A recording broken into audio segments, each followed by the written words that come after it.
Okay, so applications with arc length and radians. Let's look at these two examples here.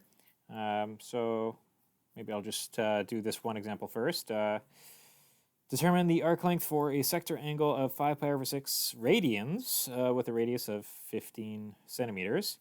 Now let's actually create a formula in this example. So let's say that we don't know what the radius is, but one thing that we can do is we can draw this angle of 5 pi over 6. So 5 pi over 6,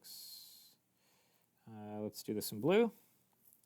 So 5 pi over 6, this is 5 pi over 6 radians. 5 pi over 6 radians you'll eventually come to know as 150 degrees. So this is 5 pi over 6 radians. And what we want to know is what this arc length would be. So what is this arc length? So what is this arc length A? Well, let's just say that this is our angle theta. This is our angle theta, and let's leverage this sort of proportionality relationship. We know that if we have one arc length divided by another arc length, that would just be the same thing as the ratio between the angle subtended by arc length 1 and the angle subtended by arc length 2. So how can we leverage this relationship here to solve this question? Well, we know that if we have, in particular, an arc length of 1 radius, if we have an arc length of 1 radius, then the corresponding angle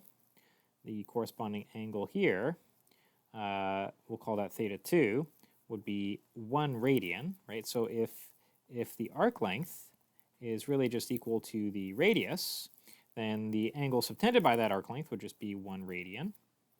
And we know that for this larger arc length, we'll call that arc length 1, that would just that would correspond to this angle subtended by that arc length. We'll call that theta 1. So let's plug all of these numbers in. So we'll leave a sub 1 and theta sub 1 on top here, and the arc length 2 is really just the radius of that circle. And theta 2 is really just 1 radian. And we can actually generate a formula here. So this formula, I'll move this off to the side and make some room.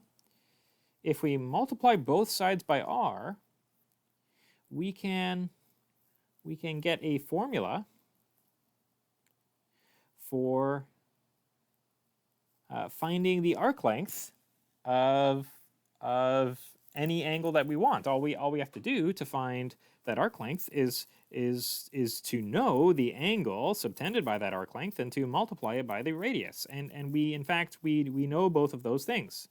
So let's get rid of our radian information that we use to leverage this formula and this relationship in general.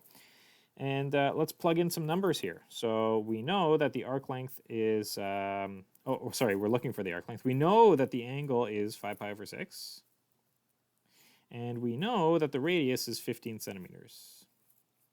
So if we plug these numbers in, so the radius is 15 and the angle is 5 pi over 6, then we can find the arc length. We can find the corresponding arc length. So 5 pi over 6 times 15 centimeters. We can notice that our angle is unitless, and so when we multiply by 15 centimeters, our answer will simply be in centimeters. And what is 5 times 15? It would be 5 times 10, which is 50, plus 5 times 5, which is 25, so it should be 75 over 6. 75 pi over 6. Don't forget about the pi. It's something that's easy to forget. So there you go. That's actually your answer in exact value. They didn't ask for a decimal approximation, so it's safe to leave it as an exact value. And mathematicians usually prefer exact values like this. So there you go. That's the arc length. And how did we find it? Well, we actually created a formula to find it, and this is actually a formula that's used all the time. It's called the arc length formula. And keep this in mind for the arc length formula. For the arc length formula, you can only use radians. It's generated by leveraging this relationship with radians, and so you can only use radians for it. You cannot use degrees. It's a very common mistake to plug in something like 150 degrees into here, and then you get some whopping arc length. You can only use radians. So there you go, and we'll try another application in the next video.